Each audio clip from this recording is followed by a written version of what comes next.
세상에서 제일 예쁘다는 5월의 신부가 될 뻔했던 결혼을 앞두고 있던 여자입니다.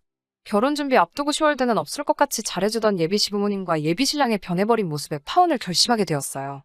저는 올해 30살이고 전문대를 졸업하긴 했지만 한 분야에서 23부터 일해오며 경력과 능력 인정받으며 회사 생활하고 있습니다.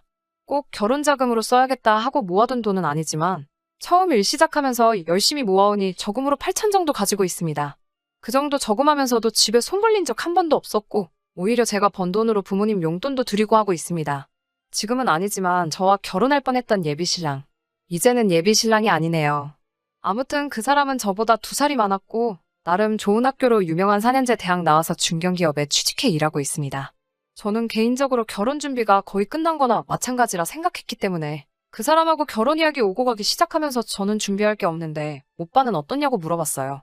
오빠는 항상 자기도 준비 다 되어 있다고 걱정 말라고 자신있게 말해왔지만 정작 프로포즈에 응하고 나서 얼마 모았는지 오픈하는 자리에서 저에게 보여준 건 잔고 3천짜리 계좌 하나였습니다. 32살에 3천만 원. 물론 이 돈이 적은 돈이라고 생각하지는 않아요. 군대 대학교 졸업부터 취직 준비까지 저보다 사회생활 시작한 게 늦는 것도 이해하고 대학교 나오면서 학자금 대출이 있었을 수도 있고 스펙이다 뭐다 좋은 회사 들어가려 늦게까지 더 공부했던 부분도 있을 테니 지금 모아놓은 돈 얼마보다 앞으로 둘이 할 일이 아껴가며 모으면 된다는 생각이었어요. 오히려 그 사람 기죽을까봐 제가 모은 돈이 더 많다는 것도 저희 부모님 앞에서 티 하나도 안 내고 배려해줬습니다. 상견례 할 때도 분위기도 아주 좋았습니다. 결혼식은 서로 간소하게 하자고 하시며 둘이 사랑해서 결혼하는 거니 부모님들은 뒤에서 믿어주고 간섭하지 말고 응원해주는 게 맞지 않겠냐고 예비시댁 쪽에서 먼저 말해주셨어요. 저희 부모님도 그 말이 맞다고 하시면서 상견례도 별 문제 없이 끝났습니다. 결혼 준비는 그렇게 별 문제 없이 진행되는가 싶더니 요즘 같은 전세대란에 둘이 모은 돈으로는 혼수며 집이며 아무리 열심히 알아봐도 답도 안 나오고 힘만 들더라고요. 결국 양가 부모님들께 손 벌리지 않기로 한 결혼식이었지만 전세집 구하는 것만이라도 조금 도와주십사 해서 각자 집에 알아보기로 했습니다. 저에 비해서 그 사람이 모은 돈이 터무니없이 적었기 때문에 현실이라는 벽 앞에 부딪히니 조금이라도 지원을 받는다면 좋겠다는 생각이 들었어요. 저희 부모님은 남편이 사실 모아놓은 돈이 별로 없었다는 말에도 그다지 화를 내거나 하지 않으셨습니다. 오히려 그런 상황이었으면 진작에 물어보지 않았느냐며 그러면 진작에 같이 고민해보지 않았겠느냐고 저를 나무라셨어요. 저희 부모님한테는 지금 살고 계시는 아파트 말고 다른 동의 평수가 조금 작은 아파트 한 채가 더 있으세요. 전세를 주고 있던 아파트였는데 저희 결혼할 때 맞춰서 그 집을 비워줄 테니 일단 그 집에 들어가서 살면서 돈을 더 모아. 그 후에 이사를 가는 게 어떻겠냐고 하시더라고요. 부모님이 선뜻 그 집에서 살 수 있게 해주신다는 말에 놀랐어요.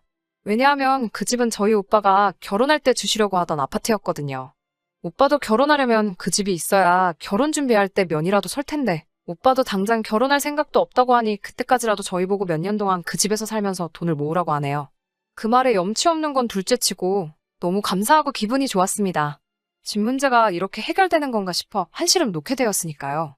그 기쁜 소식을 그 사람에게 곧바로 전화로 전해주려고 하다가 그 사람도 예비시댁에 물어보기로 한 게 있으니 다음날 만나서 이야기해보기로 하고 연락을 따로 하지 않았습니다. 다음날 그 사람을 만나 물어봤어요. 오빠 쪽 부모님은 따로 무슨 말씀 없으셨냐고요. 그 사람은 조금 쭈뼛대면서 왜 이제 와서 그러냐는 말을 들었다며 시댁 쪽에서는 더 도와줄 수 없다는 대답을 들었다고 하네요.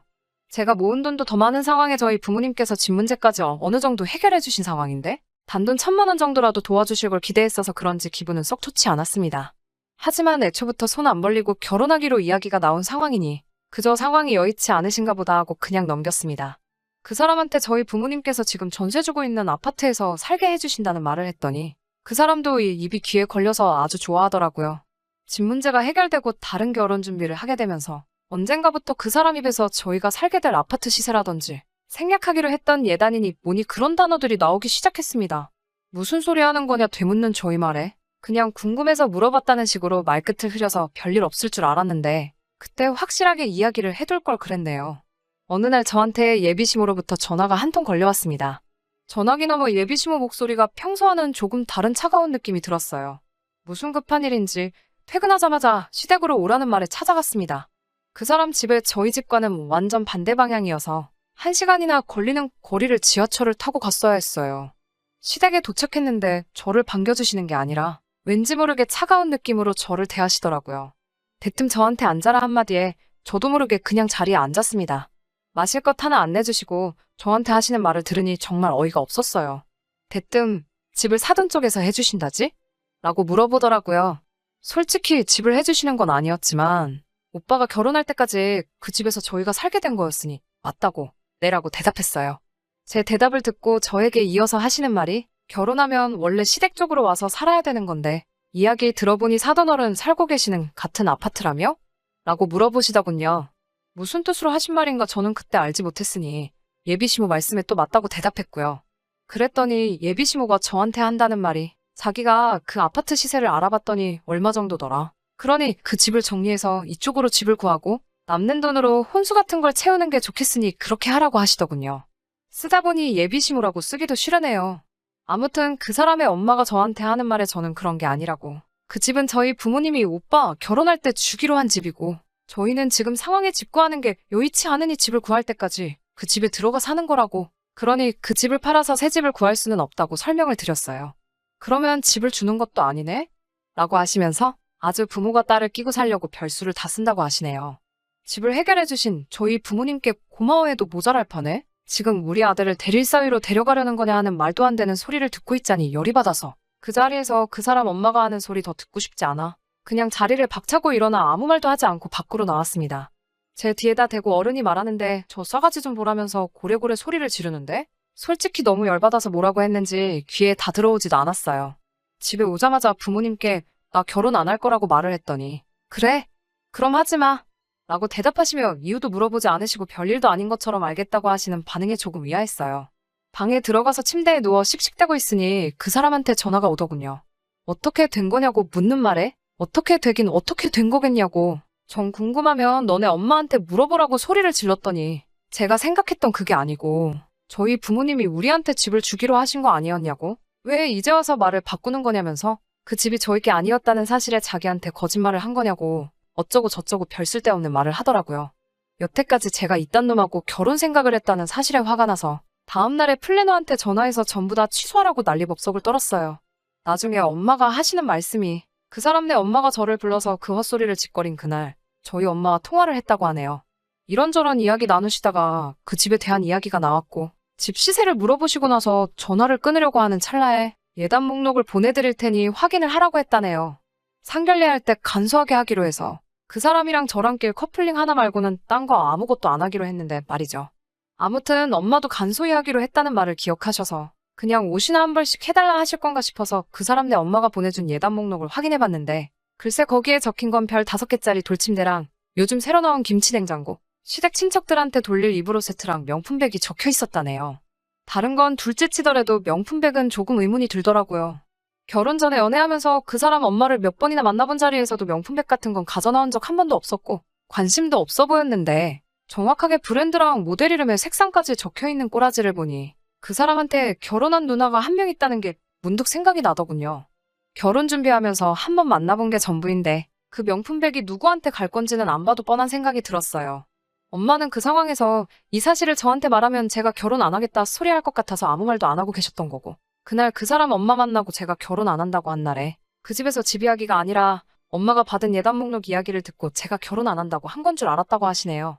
그래서 엄마랑 이말저말 나누던 끝에 그 사람 쪽에서 집을 팔아서 시댁 근처에 신혼집을 구하란 말을 했다고 했더니 엄마도 그 집 사람들 아주 상종 못할 사람들이라면서 그럴 일은 절대 없을 거라고 딱 잘라 말하셨어요.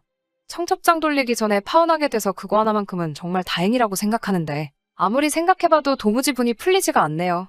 어떻게 한 방 먹여줄 방법이 없을까요? 후기입니다. 사연 보내드리고 바로 며칠 뒤에 그 사람한테 미안하다고 한 번만 만나자고 연락이 왔어요. 2번 다시 상종할 생각 없었는데 자꾸 얼굴 보고 이야기하자는 말에 무슨 소리 하려는가 한번 드러나 보려고 약속을 잡았어요. 혹시 모를 상황을 대비해서 저희 오빠한테 같이 가달라고 부탁을 했어요. 약속한 장소에 나가니 카페 통유리 너머로 그 사람하고 누군가 한 명이 더 있는 게 보이더라고요. 가까이 가서 자세히 들여다보니 그 자리에 지네 엄마를 데리고 왔더라고요. 뭔 생각으로 지네 엄마까지 데려왔나 싶어서 그 자리에서 카페로 바로 들어가지 않고 전화를 걸었어요. 전화로 혼자 올 것이지 왜 엄마랑 같이 나왔냐고 하니까 그 사람 엄마가 저한테 사과를 하러 왔다고 하네요. 자기가 엄마한테 쓴소리하고 아들 혼상일 막을 셈이냐고 단단히 한마디 했다고 지네 엄마가 진짜 저한테 사과하러 같이 나오신 거라고 하는 말을 하는데도 저는 볼 일 없다고 그냥 갈 거라고 쏘아붙였어요. 그 사람이 유리창 밖으로 저를 봤는지 그 길로 손살같이 튀어나와서 저한테 미안하다고 사과하면서 다시는 이런 일 없을 거라고 제가 하라는 대로 다 하겠다고 용서해달라고 비는데 또 그렇게 비는 모습을 보니 눈물이 찔끔 나더라고요. 제가 왜 그랬나 싶네요. 그렇게까지 비는 모습을 보니 여태 만나온 정 때문에 그랬나? 마음이 좀 흔들렸나 봐요. 결국 그 사람하고 같이 카페 안으로 들어가게 되었어요. 하지만 그 사람 엄마를 보니 별로 이야기하고 싶지도 않아서 인사도 안 하고 자리에 앉았어요. 예비 시모가 그 사람 보고 자리 좀 비켜달라고 하는데 그 사람이 싫다고 그냥 자기 있는 데서 말하라 하는데도 너 있으면 사과 안 할 거라고 막무가내로 우기더군요. 그때까지만 해도 아들 보는 앞에서 며느리 될 여자한테 사과하려니 자존심이 상하나 보다 싶었습니다. 그 사람이 자리 비우자마자 시모가 입을 여는데 왜 결혼을 안 한다는 거냐고 말하며 제가 뭐가 잘나서 늙은 사람 여기까지 오게 만드냐고 집 해온다고 지금 유세 부리는 거냐고 하더라고요.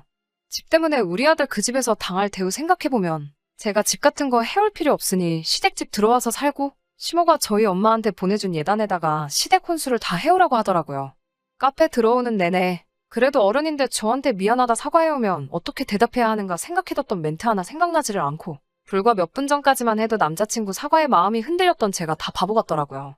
지금 뭔가 착각하신 모양인데 이 자리채가 다시 잘해보겠다고 나온 것도 아니고 거지 같은 집구석하고 더 이상 얽히기 싫어서 확실히 하려고 나온 자리예요. 꼴의 아침 드라마는 챙겨봤는지 거지 같은 집구석이라는 말에 시모 얼굴이 벌개져서는 마시고 있던 커피를 저한테 던지더라고요. 저도 아끼는 옷에 커피까지 뒤집었으니 눈앞에 보이는 게 없어졌어요. 내 돈 주고 결혼해서 종으로 들어갈 일 있냐고. 좋은 대학 나오고 중견기업 다닌다고 아들이 무슨 장원급제라도 하신 줄 착각하시나 본데 아줌마네 아들 정도 되는 사람 밖에 널리고 지천에 깔렸다고 여자 쪽에서 이만큼 해주면 고맙다고 하고 아들 앞길 행복하기를 바라야지. 그 와중에도 그 집 거지 같은 가구며 가정까지 바꿔가면서 시댁 식모살이 시킬 생각을 하신다니? 염치가 없어도 너무 없는 거 아니냐고. 그 집구석에 앞으로 시집갈 여자 생각을 하면 가만히 있다가도 목이 막혀서 물도 안 넘어간다고. 너네끼리 앞으로도 잘 먹고 잘 살라고 하고 자리를 박차고 나왔어요.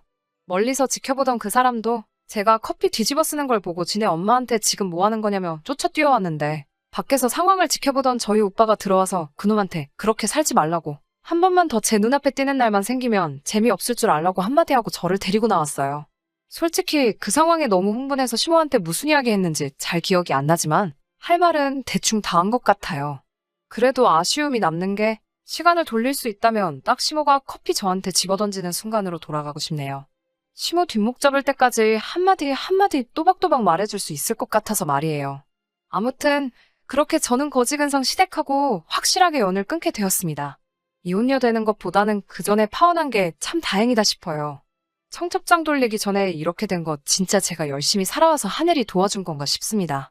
긴 사연에다가 고구마가 100개 정도 있는 것 같은데 끝까지 들어주셔서 너무 감사합니다. 이제라도 더 늦기 전에 정신 건강하고 제대로 된 남자 만나서 행복한 가정 꾸리고 살고 싶네요. 그러면 사연 끝까지 들어주신 모든 분들 오늘도 좋은 하루 되세요.